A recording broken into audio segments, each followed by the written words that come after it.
কাজের মায়া মাঝরাতে আপনার ঘরে ঢুকছে, একটা থাপ্পড় দেখা দিলেন না কেন? চুপ, একদম চুপ, কোনো কথা বলবি না, খালি শুনবি। কথা কইলে এই লাঠি জবাব দিব। আমার এই বাড়ি থেকে নিয়ে যাও, এই জায়গায় আমার দম বন্ধ হয়ে যাইতেছে। ভাই, ভিডিও যদি ভাইরাল হয়ে যায় আর যদি থানায় চলে যায় তখন? জামালের বউকে সেটা আমি জানতে পারি।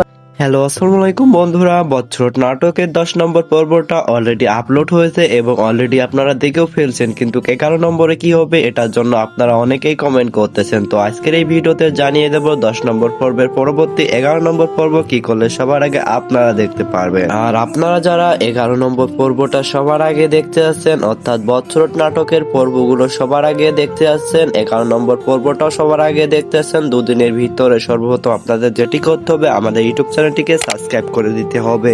আপনি যদি আমাদের ইউটিউব চ্যানেলটিকে সাবস্ক্রাইব করে না থাকেন তাহলে বছরট নাটকের 11 নম্বর পর্বটা আপনি দুদিনের মধ্যে দেখতে পারবেন না। তাই আপনাদের কাছে অনুরোধ রইল, আপনারা যারা বছরট নাটকের 11 নম্বর পর্বটা দুদিনের মধ্যে দেখতে চাচ্ছেন অবশ্যই আমাদের ইউটিউব চ্যানেলটিকে সাবস্ক্রাইব করে রাখুন, তাহলে বছরট নাটকের 11 নম্বর পর্বটা সবার আগে দেখতে পারবে। বছরট নাটকের 10 নম্বর পর্বে আমরা নতুন করে ধামাকা দেখছি, কিন্তু 11 নম্বর পর্বে আরো ধামাকা আসতেছে, অর্থাৎ মরিয়ম এবার মায়ের প্রতি অসন্তুষ্ট হয়ে যাবে, অর্থাৎ মরিয়ম এবার জানতে পেরে যাবে জামালের আসল স্ত্রী কে ছিল এবং পরবর্তীতে মায়া গর্ভবতী এটা মরিয়ম জেনে তার বিপক্ষে চলে যাবে, অর্থাৎ মায়ের উপর অনেক রেগে যাবে মরিয়ম এটা জানতে পেরে। জামালের আসল স্ত্রী অর্থাৎ মায়া এটা জানতে পেরে মরিয়ম তার উপর অনেক রেগে যাবে। মরিয়ম অনেকদিন যাবত মায়ের কাছে শুনেছে যে মায়া তার আসল স্ত্রীকে অর্থাৎ জামালের আসল স্ত্রীকে এটা শুনেছে, কিন্তু মায়া কিছুই বলেনি। 10 নম্বর পরবর্তী 11 নম্বর পরবর্তীতে অনেক ধামাকা হতে যাচ্ছে, দেখতে আমাদের ইউটিউব চ্যানেলটিকে সাবস্ক্রাইব করে রাখুন। আল্লাহ হাফেজ।